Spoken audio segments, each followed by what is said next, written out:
satisfação imensa estar aqui nesse congresso e primeiro eu agradeço ao SINDAG pelo convite e também ao Sindiveg por nos ter convidado e nos dar essa possibilidade de a gente conversar um pouquinho sobre boas práticas agrícolas, né? A gente, infelizmente, nos últimos anos, principalmente nesse último ano, eu tenho encontrado muito de vocês em ambientes que eu exatamente não gostaria de encontrá-los, né? E quando a gente vem fazer uma palestra como essa num evento do SINDAG, é um ambiente tão tranquilo e bom de se conviver que realmente compensa esses momentos de dificuldade que a gente tem passado aí nos últimos 2 anos, com audiências públicas e com toda essa pressão que a gente tem sofrido, né? Então, a ideia agora, nesses 30, 40 minutos, é conversar um pouquinho sobre boas práticas e voltado muito para o dia a dia de vocês da aplicação aérea e do que a gente realmente pode fazer para tornar a nossa aplicação mais segura, tá? Então, a ideia é comentar um pouco sobre tecnologia de aplicação, falar dos conceitos de boas práticas. Muito das coisas já é de conhecimento de vocês, mas acaba que a gente precisa focar um pouco mais em cima disso, porque em alguns momentos boas práticas elas vão contra rendimento e eficiência agronômica, e aí a gente vai ter que pesar isso, quer dizer, até onde eu quero a minha aplicação segura ambientalmente e até onde eu quero ganhar em eficiência, em rendimento e assim por diante. Então, é algo que a gente precisa discutir um pouquinho. Eficiência de aplicação, e vamos comentar aqui bem rapidamente sobre a questão do CAS. Nós estamos passando por uma mudança no programa de certificação. Não vou detalhar muito, o Rafael já tocou no assunto um pouquinho, a Paula também. Nós estamos com o stand do CAS ali montado afora. Depois também, se alguém tiver algum questionamento, a gente fica lá à disposição. Mas eu não posso deixar de comentar aqui primeiro que quando se fala em boas práticas, não adianta a gente ficar aqui 40 minutos conversando sobre boas práticas e de fato não pensar, mas será que esse tempo que nós estamos passando aqui, isso de fato está sendo útil, isso está me trazendo alguma coisa que eu vou levar, cada um vai levar para a sua base, para o seu escritório e assim por diante. Então, pensem o seguinte, quer dizer, tudo que a gente está fazendo aqui de fato está sendo revertido como um ponto positivo para nós. Quando a gente fala de boas práticas, a gente vai falar de boas práticas aqui, tem que haver mudança de hábito. Então é algo que cada um de vocês tem que levar para o seu dia a dia, falar, o que eu posso fazer para trabalhar dentro do conceito de boas práticas? Então precisamos pensar em mudança de hábito. E a gente precisa muito trazer, é claro que as realidades são diferentes, né? Recentemente a gente estava dando um curso do CAS e tinha uma empresa que trabalhava na área de banana. É uma atividade completamente diferente de voar em soja, voar em cana e assim por diante. Então é claro que a gente tem as diferentes realidades, mas cada um de vocês tem que pensar em mudança de hábito e nós temos que pensar o seguinte, vamos relacionar com aquilo que de fato a gente faz no dia a dia. Olha que informação interessante, ó. Necessidade e relevância prática. Nós esquecemos 80% do que a gente aprendeu de forma teórica, de forma passiva em 2 anos. Então a gente vai começar, caramba, eu estou aqui, mas daqui 2 anos eu vou esquecer isso tudo. O que eu estou fazendo aqui? É melhor eu ir lá para fora tomar um vinho e ficar aproveitando a vida, porque eu vou esquecer. Então, na verdade, nós precisamos pensar o seguinte, olha, vamos pegar esse conhecimento que está sendo passado todos esses 3 dias de atividade e tudo aquilo que vocês fazem no dia a dia de vocês, levem isso para o plano prático. Porque a partir do momento que vocês levam isso para a prática de vocês, isso de fato vai ficar armazenado, isso vai ficar guardado, isso vai ser incorporado ao dia a dia de vocês, né? Isso é importante. E nós estamos numa época que informação, ninguém mais pode dizer, eu não sabia, ou eu não tinha informação. O Dr. Google está aqui no celular de cada um, e o Dr. Google responde quase tudo, né? Então, hoje nós precisamos, de fato, começar a preocupar em como analisar toda essa informação que a gente tem hoje disponível. Informação não falta, ela está aí, ela está disponível para nós. Agora nós vamos precisar fazer, pensar de fato o que isso tem a ver com o nosso dia a dia e o que a gente pode fazer. Porque aí eu começo a compreender isso muito mais do que simplesmente memorizar. Então, esse é um recado inicial que a gente precisa pensar de fato para que isso tenha um valor, que a gente falar em boas práticas, e é claro que a gente não vai aqui esgotar o assunto, mas é preciso que vocês de fato comecem a levar isso para o dia a dia. Ninguém está aqui para falar o produto fitossanitário, o defensivo, o agrotóxico, é só maravilha. Não, não é. Existe um risco, existe um perigo e existe um risco. Então, cada um de vocês precisa entender que existe uma parte boa e existe uma parte ruim. Nós, como usuários, aplicadores, nós precisamos entender como que nós podemos fazer para que a gente trabalhe nisso daqui. O risco existe e nós não podemos perder o medo. É aquela história, o piloto não pode nunca perder o medo, porque a partir do momento que você tem o medo, você tem o respeito pelaquela tecnologia, seja pelo avião, seja pelo defensivo e assim por diante.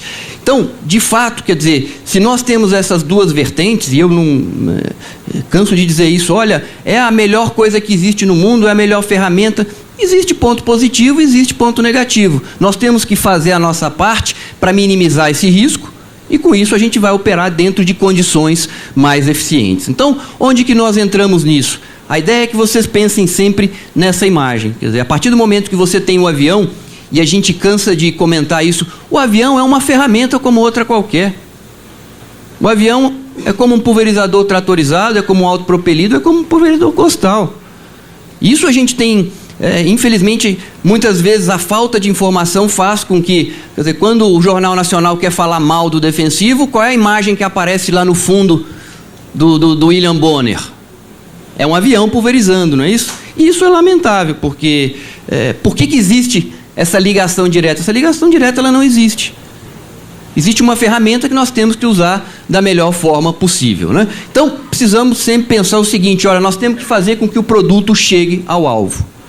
Entendam qual é o alvo, e se o produto chega ao alvo, nós estamos fazendo com que a ferramenta seja extremamente eficaz com segurança ambiental. Então, esse é o grande trunfo da história.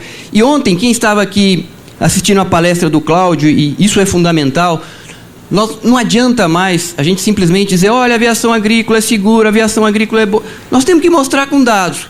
Então, nós temos que fazer pesquisa, nós temos que ter informação científica, para a partir do momento que a gente é questionado, e a próxima palestra do professor Ulisses vai também nessa linha, de dizer, olha, 1% do produto só chega no alvo, o resto tudo perde. Tá bom, não adianta falar que isso é simplesmente mentira. Nós temos que provar com dados, e é o que a gente tem feito ultimamente, inclusive em parceria com o próprio IBAMA, para tentar mostrar, existe o risco, mas nós conseguimos minimizar esse risco e fazer uma aplicação segura. Então nós temos que ir no sentido de boas práticas agrícolas. É isso que vocês, cada um na sua empresa, precisa de fato adotar. Porque se a gente começar a realmente trabalhar dentro do conceito de boas práticas, nós vamos garantir a longevidade da nossa tecnologia, que é hoje a aviação agrícola. E será que é isso que nós estamos fazendo? Será que esse é o dia a dia da nossa aplicação? Então, eu não tenho nenhum problema em mostrar isso aqui. Poxa, professor, mas eu bem que eu avisei, esse avião não presta, não funciona. Quando a gente mostra isso aqui, essa foto não é de internet, isso é do João Paulo, foi num dia numa aplicação para saber que não estava funcionando. Precisa ser gênio, né? O professor João Paulo fez doutorado, ele foi lá para descobrir por que isso aqui não funcionava. Falei, não, mas isso até um menino de 10 anos da idade sabe que isso aqui não vai funcionar, vocês concordam comigo? Então, será que essa empresa aqui, ela está atuando dentro do conceito de boas práticas? Agora, o que não dá é para falar assim, bem que eu avisei, vamos proibir a aplicação aérea. Não, porque esse cara está fazendo o serviço errado, não é por isso que nós vamos proibir a aplicação. Isso é fundamental que a gente tenha o entendimento para que a gente evite esse tipo de imagem que é repassado aí de forma não muito adequado. Vamos ver o que aconteceu aqui. Esse tipo de coisa, né? O Mauro está ali, ele me passou essa foto e não vou ficar mostrando essas coisas, mas o que nós queremos? Nós queremos de fato. Aí. Então eu gosto de mostrar, nós temos que mostrar o lado negativo e o lado positivo. E o que nós precisamos fazer? Essa foto eu tirei no Uruguai há alguns anos atrás e, por sorte, eu sou péssimo em fotografia, mas aqui a gente vê claramente a diferença disso aqui para o slide anterior.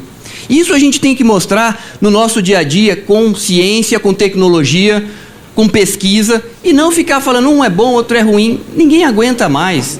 Aqueles dias de campo que a gente vai lá, tem um pé de milho desse tamanho, que o cara acabou de colocar lá de manhã cedo. Não, a gente quer dado científico.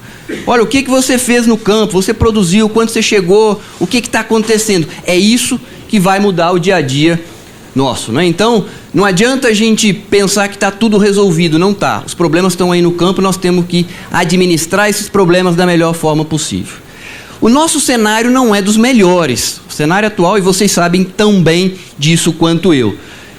E precisam entender também que cada empresa hoje, ela precisa fazer o seu papel. Isso tem melhorado muito. Agora de manhã conversava com um colega de uma empresa, ele falou: João Paulo, vamos olhar o lado positivo. O lado positivo é que nós, empresas de aviação agrícola, nós estamos mais unidos depois de todos esses problemas. E isso é uma verdade. Então vocês têm que se unir, porque se acontece um problema numa empresa, a outra, o vizinho, vai sentir também. Então isso é fundamental. Isso, talvez esse seja o lado positivo de toda essa pressão que a gente vem sofrendo, né? A restrição à aplicação aérea, cada vez mais imposições de faixas de segurança cada vez maior, né? Beto está aqui, estou vendo lá em Goiás, na calada da noite tiraram a norma federal, que era do 250 e 500 metros, e apareceram com um projeto de lei de 2 quilômetros, não é isso? Nós precisamos de... Por que 2 quilômetros? Por que será que colocaram 2 quilômetros lá em Goiás? Eu fui numa audiência pública uma vez em Primavera do Leste, queriam colocar 10 quilômetros de raio. Aí eu perguntei para o vereador: mas por que o senhor quer colocar 10 quilômetros? Por que você não coloca 100 quilômetros? Ele olhou para mim: como assim 100 quilômetros? Você colocou 10, você pode colocar 100. E por que você não deixa os 500 metros da lei, os 250? Não, professor, porque a gente achou que 10 quilômetros era bom. Achou? Como assim achou? Então tem 50, 100 professores no mundo inteiro estudando deriva, quando que a gota sai, aonde que ela chega, e vem um gaiato para me dizer que ele acha que 10 quilômetros é bom? Nós temos ciência para isso. Tem gente trabalhando nisso há 30, 40 anos. Tem grupos de pesquisas trabalhando exatamente nisso. Tem ciência nisso, né? Mas nós vamos ter que fazer a nossa parte. Então, incentivar boas práticas e garantir à sociedade que a aplicação aérea, ela funciona e é eficaz. Então, acho que ontem a palestra do Cláudio foi muito interessante nessa linha, e ele mostrou até quais são as ferramentas que nós podemos utilizar para, de fato, chegar. Professor, mas eu vou ter que ficar gastando dinheiro com propaganda? Faz parte. Infelizmente, a gente acaba tendo, de certa forma, um telhado de vidro. É uma atividade que tem um risco embutido, então nós vamos ter que gastar, sim, dinheiro com isso, não tem outra forma. Então, dentro disso, a gente trabalha e tem, principalmente dentro do CAS, que a gente vai comentar daqui a pouco aqui rapidamente, a gente precisa falar de boas práticas. E às vezes o complicado é que isso aqui acaba sendo de fato uma coisa contrária, quer dizer, muitas vezes o desempenho vai contra a segurança ambiental. E aí vocês vão me dizer: professor, mas eu preciso pagar minhas contas. Verdade, você precisa pagar suas contas. Então também nós não podemos pensar 100% em segurança ambiental. Mas eu também não posso pensar 100% em desempenho, porque senão amanhã vem o padre fulano de tal e vai colocar uma lei que vai proibir a aplicação aérea. Por quê? Porque o Zé fez uma aplicação mal feita em determinada situação. E o que está acontecendo é que normalmente a mídia está pegando aqueles problemas pontuais e está colocando isso como uma regra geral para a aviação agrícola. E é isso que nós temos que mostrar para ela. Não é bem assim. Risco e acidente tem qualquer... Eu costumo muito dar o exemplo do carro. Quantas pessoas morrem de carro por ano? Mais de 50 mil pessoas morrem em acidente de carro por ano. Ora, se a gente for fazer a mesma lógica, já que morre tanta gente de carro, o que nós temos que fazer? Proíbe todo mundo de andar de carro. Simples. Teve um acidente com o avião, proíbe a aviação agrícola. Ah, não, mas eu preciso do meu carro, né, para ir passear. Agora, a aviação agrícola, aí pode proibir. Bom, vamos lá, nós não podemos, a lógica não funciona dessa forma. Não é porque você tem um problema que você vai proibir. O que nós temos que fazer? Tomar as medidas cabíveis para evitar os acidentes. Então, hoje, se a gente pensar um pouco na parte de desempenho operacional, o que vocês querem, né? Aumentar a capacidade operacional da sua empresa, da sua aeronave. Quer dizer, eu quero fazer mais com a mesma máquina. Eu quero melhorar o desempenho fitossanitário, eu preciso disso, eu preciso controlar o meu problema e eu preciso controlar alvos que são cada vez mais difíceis. Hoje, cedo eu comentava e um dono de uma empresa falando comigo: João Paulo, eu não sei como é que eu vou fazer esse ano, porque meu carro-chefe era milho. Mas lá na região todo mundo está dizendo que não vai plantar milho safrinha porque a cigarrinha não tem controle. Então não adianta, quer dizer, se a soja hoje, na região nossa de Cerrado, A aplicação aérea em soja tem diminuído muito. Por quê? Porque os ciclos estão cada vez mais precoces e você está diminuindo o número de aplicações. Então, a nossa salvação estava lá no milho. Mas se o indivíduo não for plantar milho por causa da cigarrinha, então nós temos que pensar, olha, eu preciso controlar isso aqui também. Então, de fato, nós precisamos pensar em eficiência agronômica. Agora, tem uma outra coisa que vocês não podem deixar de lado. Nós vamos pensar junto aqui em redução de impacto ambiental, nós precisamos pensar em redução de risco de deriva, nós precisamos proteger os polinizadores, né, que o Rafael bem comentou aqui de manhã cedo, e falar de manejo de resistência de produtos. Então, é um cenário que nós temos que pesar um com o outro e ver o que a gente pode fazer. Não dá para ficar só aqui, como não dá para ficar só na parte inferior. O que a gente pode fazer para, de fato, trabalhar? É possível? É. Então, a gente vem mostrando aí desde a parte da manhã que é possível conviver com as abelhas, é possível conviver com os polinizadores, é possível conviver com o nosso vizinho, que às vezes não é maior apreciador de aviação agrícola. A aplicação, ela é segura, desde que seja bem feita. Esse é o ponto importante. Então, e aí associando com a imagem, que é o que a gente espera que vocês saiam daqui, aquela história que eu disse no início, a gente esquece muito dessas informações pontuais, mas a imagem fica. Tentem balancear desempenho e segurança. Tá? Isso é fundamental para que a gente realmente tenha uma atividade cada vez mais sustentável a longo prazo. E dentro da questão das boas práticas agrícolas, e aí a gente precisa entrar no dia a dia direto de vocês. Essa é uma formulinha que parece meio complicada, mas eu vou explicar, porque eu acho que ela é chave para resolver um problema que nós temos hoje, que está muito ligado ao tal do volume de aplicação. E essa é uma grande dúvida que nós, professores, a gente sempre escuta: professor, mas posso reduzir o volume de 20 para 10, de 10 para 8, de 30? Essa é uma dúvida que a gente sempre tem. E, na verdade, muito mais do que reduzir ou aumentar, nós precisamos entender que volume de cauda hoje não pode ser regra fixa. Não, meu pessoal trabalha só com 20 litros por hectare. E se precisar mudar? Ah, não sei como é que faz, não.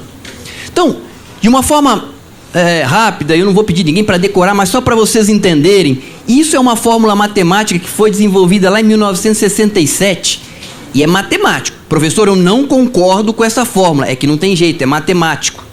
É como um triângulo 2, 3, 4, não tem jeito de dizer que ele não...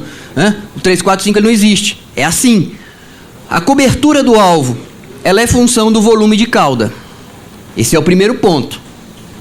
Então, se eu mantiver o resto fixo e reduzir o volume de cauda, o que está acontecendo com a cobertura do alvo? Se eu diminuo, ela diminui. Então esse é o primeiro ponto. Se eu não mexer em mais nada, se você baixar de 20 litros por hectare para 10 litros por hectare, a cobertura do seu alvo cai. Não concordo. É assim. Então nós vamos ter que estudar a ferramenta, mas a gente tem ferramenta para melhorar isso? Tem. E aí é a hora que entra, de fato, a tecnologia de aplicação.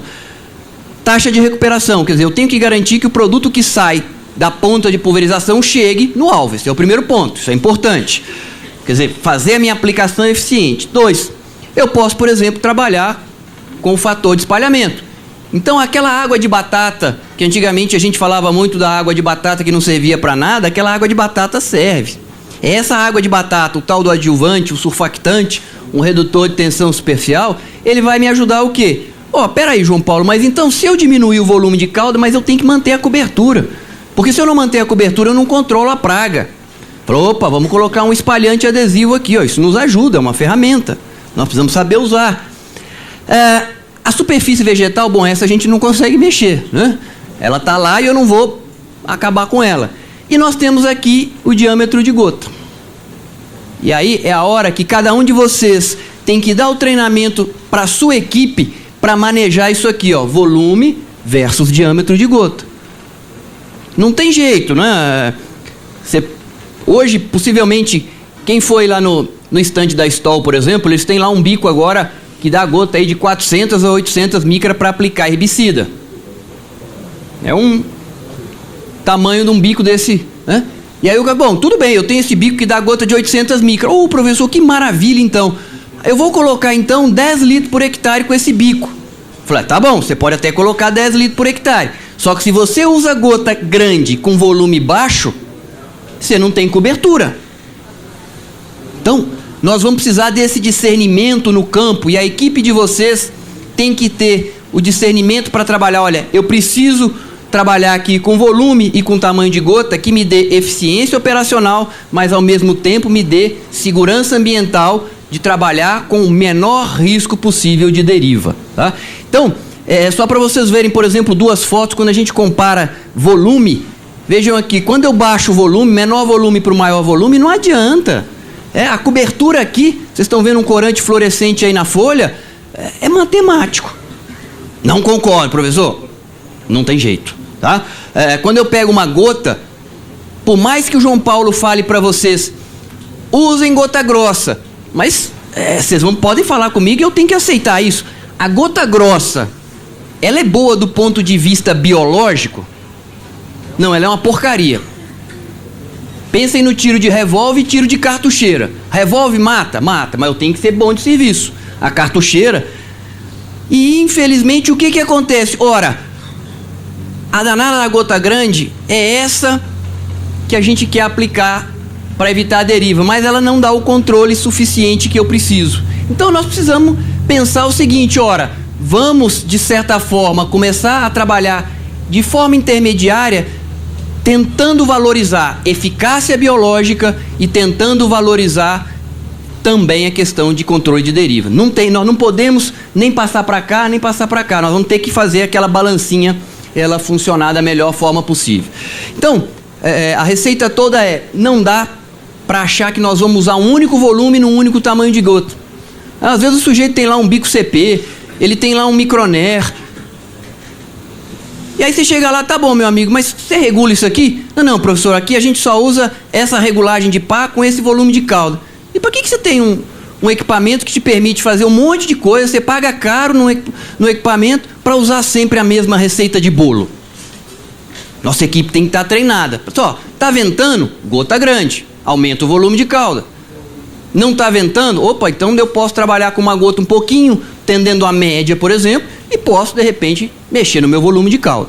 Tá? Então isso é fundamental. Questão de condição meteorológica, fiquem atentos, a gente já cansou de falar isso e esse ainda é um grande gargalo, né? A gente vê uma aplicação como essa daqui, para que é que eu preciso correr esse risco? Para que eu preciso correr esse risco aqui? Não faz sentido. E hoje nós não podemos mais fazer isso, tá? Então, precisamos estar bastante atentos com relação a isso, é uma coisa que vocês sabem, mas que muitas vezes isso fica deixado de lado por uma questão de eficiência da aplicação. Mas eu preciso fazer. Mas às vezes esse preciso fazer, você não está levando em conta o risco que vocês têm embutido aí na aplicação. Então, a questão de deriva, não é difícil controlar a deriva. Deriva é causado por gota fina, condição meteorológica desfavoráveis, baixa umidade relativa, alta temperatura e muito vento. Condição operacional, a gente já sabe disso, quanto mais alto vocês voam. Eu vou voar um pouquinho mais alto para abrir a faixa. Ótimo, rendimento operacional você vai aumentar. E a segurança da sua aplicação? E o risco de deriva? Compensa? Nós achamos que não. E se nós queremos manter a ferramenta por mais tempo, a gente vai ter que, de fato, fazer com que a aplicação seja cada vez mais segura. Composição de calda, então eu posso usar um adjuvante antideriva, posso trabalhar com uma calda que não favoreça a formação de gotas finas, né? Trabalhar de forma com que a gente chama de técnicas de redução de deriva.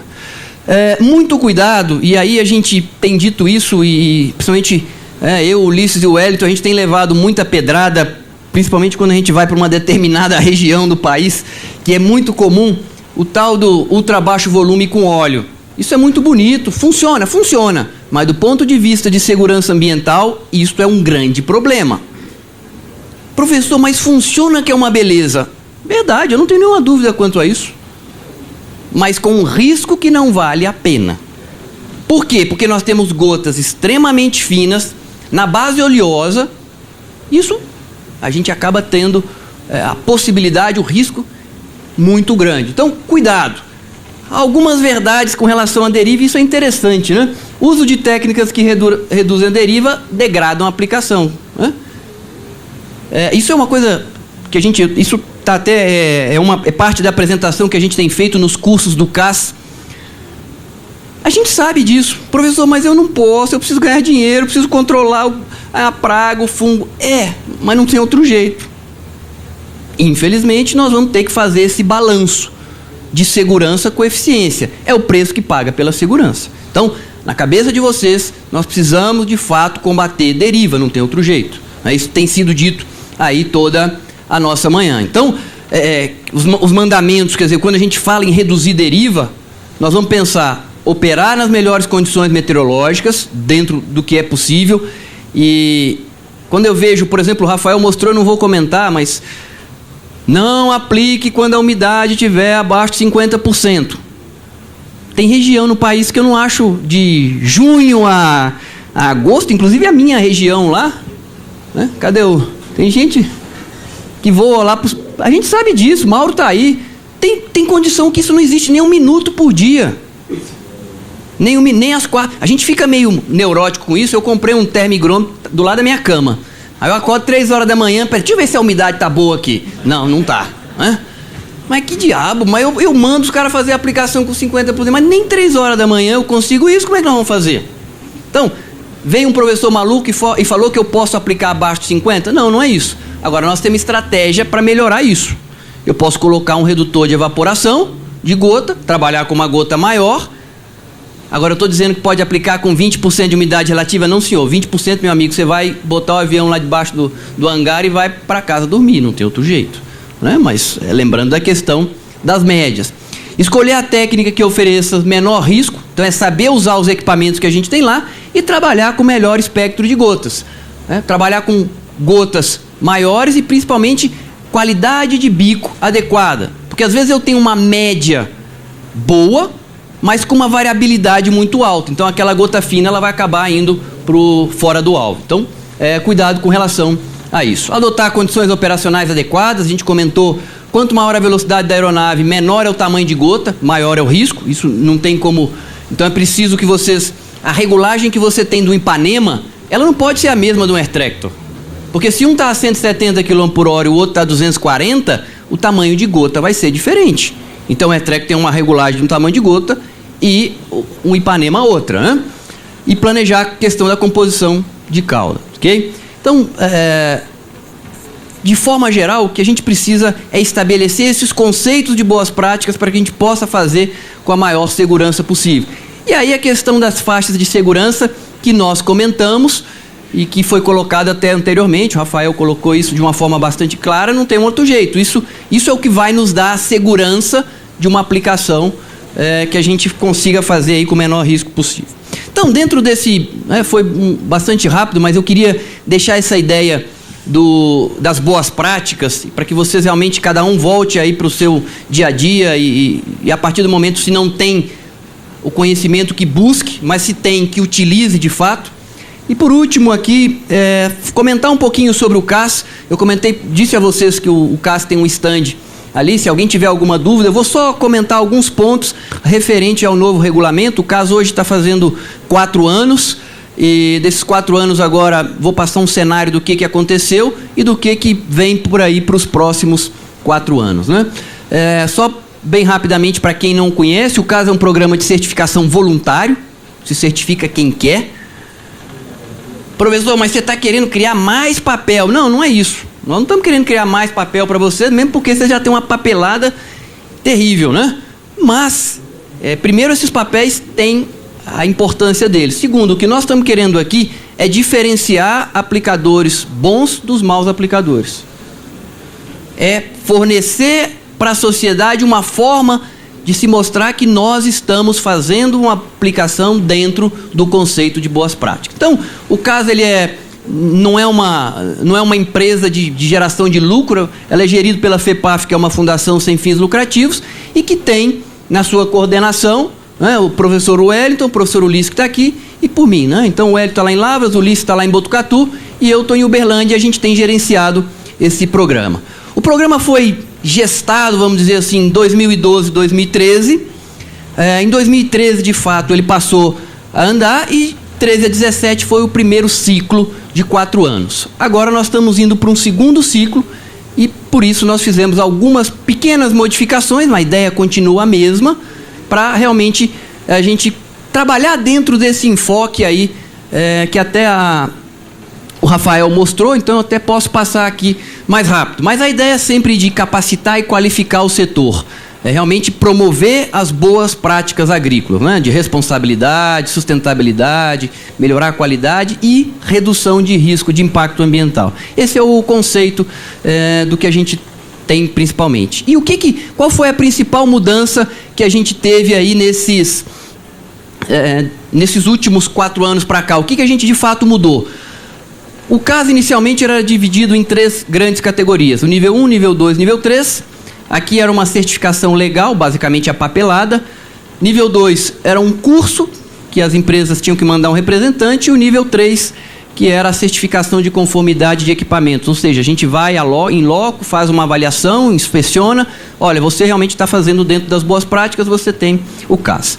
Bom, isso foi muito interessante. Até 2016, são 140 empresas certificadas. Então, a gente ficou muito satisfeito, porque nós estamos falando aí de mais... Se nós estivermos falando aí de 241 empresas por aí, nós estamos falando de mais de 50% praticamente do mercado certificado. Então, para nós foi realmente uma satisfação e ver como vocês, de forma geral, atenderam ao nosso chamado, realmente acreditaram no programa, o que para nós foi muito bom. Só que a partir de agora a gente entende o seguinte: olha, o CAS nível 1 não faz mais sentido existir. Ele é papel, são leis e papéis, mas lei está aí, tem que ser cumprida. Não precisa do João Paulo, do Ulisses, do Wellington ficar exigindo o papel de vocês. Isso é coisa das fiscalizações que vocês já sofrem. Então, na verdade, a gente foi... Agora, nós vamos acabar com o CAS nível 1. Quem tem CAS nível 1 continua até o final do ano. E a partir de agora, no sentido de realmente aperfeiçoar esses conceitos, nós vamos dividir o CAS agora em 2 categorias. Tá? Então, o nível 1 deixa de existir, dezembro. A partir de dezembro, quem for só nível 1 vai deixar de existir. E o nível 2 passa a se chamar a categoria participante. E o nível 3 agora passa a ser a categoria certificado. Então, de forma geral, foi talvez a principal mudança. E o que nós queremos? Nós queremos que essa turma aqui do nível 1, ele migre para o nível 2. Porque o que nós queremos é boas práticas. Nós queremos garantir que a aplicação seja feita da forma correta. Então, é isso que, de fato, papel não vai dizer que você está utilizando boas práticas. Então, a gente quer, de fato, que isso aconteça. Então, a categoria do CAS participante, ela é praticamente a união da categoria 1 com a categoria 2. Uma mudança que antes, quem ia fazer o curso do CAS nível 2, agora ele vai ter que voltar à sua base operacional e realizar um curso para os seus funcionários, técnicos executores, se tiver o agrônomo, e para piloto. Falou, olha, lá o CAS, nós aprendemos que tem que fazer isso, a cobertura é assim, o tamanho de gota é assim, assim, assim, assado. Por quê? Porque nós queremos a garantia de que toda a empresa saiba do que de fato está acontecendo.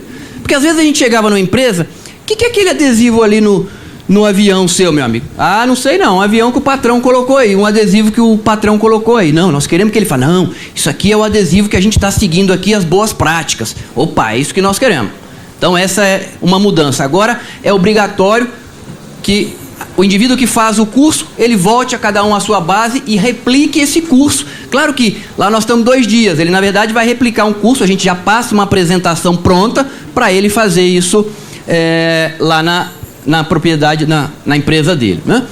E aí então, hoje está aberto, quem tiver interesse realmente de passar, não tem o CAS, nível 2, depois nível 3, quer dizer, o participante e o certificado, isso está lá aberto, o stand está lá, vou passar isso aqui um pouquinho mais rápido. E o certificado, na verdade, a categoria certificada, ela é praticamente o que era o CAS nível 3, com algumas pequenas mudanças, mas na ideia também a mesma coisa, de ser certificado. A gente vai em loco, visita, fala, ó, legal, está fazendo a coisa como a gente acha que tem que ser feito.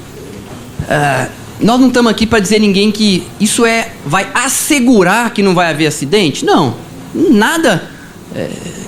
qualquer ISO da vida, ninguém assegura que não vai ocorrer acidente, mas nós estamos indo no sentido de minimizar o risco. Essa é de fato, a nossa ideia. Então, nós temos o CAS nível 3, que hoje é o certificado. Nós temos lá um checklist, eu não vou passar o checklist aqui, mas esse checklist todos têm disponível no site, também quem quiser depois conhecer é o mesmo anterior, praticamente com pequenas mudanças, mas é cumprir aquele checklist que não tem nada de complicado. Na verdade, se eu tivesse que generalizar, o que nós estamos querendo é que a empresa faça planejamento da aplicação e que depois ela cumpra planejamento. A gente não quer que o piloto chega no avião e ele fala, para onde eu vou hoje? Aí chega alguém, ó, você vai voar aqui. E pronto. A gente quer que o piloto chegue no avião sabendo, olha, eu vou aplicar em tal área, eu sei que do lado tem lá uma caixa de abelha do seu Zé, seu João tem um bicho da seda, eu sei que o vento está para cá, o vento está para lá. É isso que a gente quer. Nós queremos planejamento e depois execução de acordo com o planejamento. Então também, quem estiver aí dentro do CAS, o antigo CAS 2, e quiser passar para o CAS 3 hoje participante, também nós estamos lá no stand, fiquem à vontade para nos procurar lá e depois a gente pode passar até maiores detalhes. Só para a gente, já indo finalizando, alguns resultados do CAS, eu gosto muito desse gráfico porque ele nos dá a resposta de que nós estamos no caminho certo, né? Nós começamos lá em 2013, ó, e aí chegamos aqui em junho de 2017, nós estamos com 142 empresas certificadas. Então, enquanto a gente conseguir manter essa curva subindo, isso é um indicativo que nós estamos no caminho certo. É isso que nos deixa feliz. E realmente entendam que nós estamos aqui, na verdade, não é para criar mais papel, nós estamos no mesmo time. Nós estamos tentando realmente fazer com que a coisa seja cada vez mais funcional e que a gente consiga evitar os acidentes, né? Então, de 240 empresas, nós temos hoje 142 operadores certificados, dá 60% do mercado, né? E só resumindo isso aqui, ó, nós temos hoje 49, que é o CAS nível 1, que vai deixar de existir no fim do ano. Nós temos 62 operadores na categoria participante. Isso tudo está disponível, inclusive esse mapa no site do nosso programa, depois se alguém tiver o interesse, e 31 empresas na categoria certificada, tá? Isso dá hoje uma média de 60%, e vejam que em algumas regiões aqui, ó, Goiás e São Paulo, nós temos aí, São Paulo, por exemplo, nós estamos com 87% das empresas certificadas, muito por uma questão da particularidade da cana. O setor canavieiro entendeu bem o propósito do CAS e realmente tem exigido de vocês o CAS, né? Então isso para nós também foi muito, muito positivo, muito interessante.